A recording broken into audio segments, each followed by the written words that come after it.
SharePrices.com.au studios. I'm CJ Dore.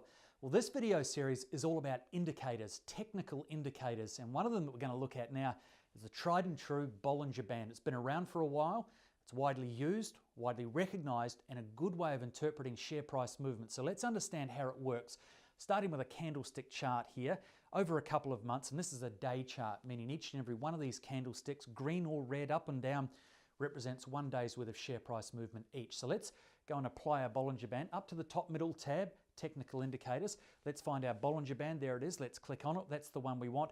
And now the same chart now has our Bollinger Band applied to it. So let's understand it. The top line here is our upper band and the lower line is our lower band. And right in the middle, we've got our moving average, and that's this line here following all the way through. And as it suggests, a moving average of all the price actions. So let's understand now a Bollinger Band, but on a different chart, this time coming in from the top, making its way down to the middle, big price action there, and then just recovering somewhat in the middle. Now we've looked at the upper and lower band. Now let's have a look at the contraction. And what you'll note is it really squeezes up there in the middle. And that can often be after some expansion.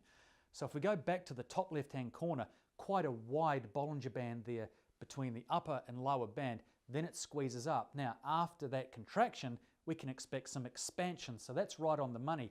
And look how far and wide it starts to go. And you can see it's been initiated by that price action just down in here where it's actually jumped outside of the Bollinger Band. And we'll get to that shortly.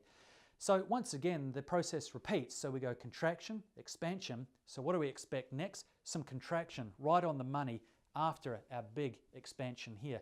Things really close the gap. So what we want to do now is understand how the price action works and what we're looking for and how it affects the Bollinger Band and what we can expect after that. So let's now go and have a look at this area up here, and we've highlighted up there.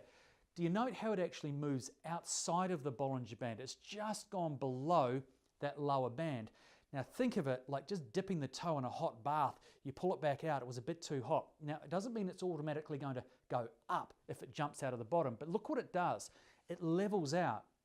So what you're looking for are those times when it just breaks out of the Bollinger Band, and in this case, the lower band. Let's move on.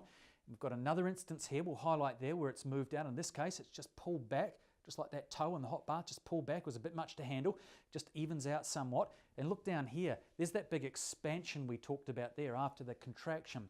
Now in this case, it jumps out of that again. In this case, it really jumps back up. And that was within the expansion area.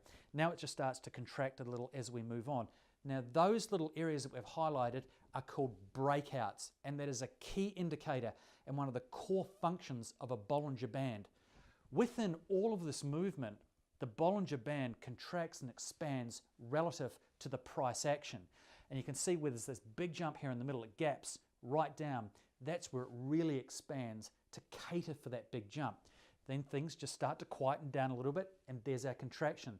But the key is, look what happens when it breaks outside of the Bollinger Band. Now in this case, it's outside of the lower band. Same applies if it were in the upper band, it would pull back or even out a little bit. So that is what the Bollinger Band is used for, identifying the breakouts, knowing each time when it has, and we'll just go by this example, it's pulled back, it's evened out, it's just slowed down a little bit. In some cases it moves sideways. In this big breakout here, it actually pulls back up, and from there you can see the recovery where it starts to come back up into the contraction.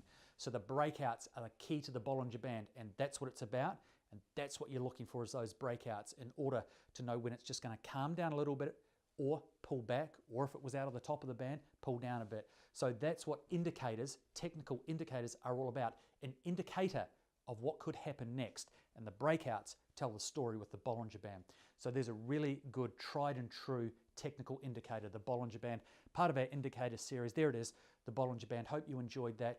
Go and apply it to something you're following, or maybe you hold, to get an indication of what's going to happen next, that indicator, an indicator of the next bit of price action. Hopefully you enjoyed that.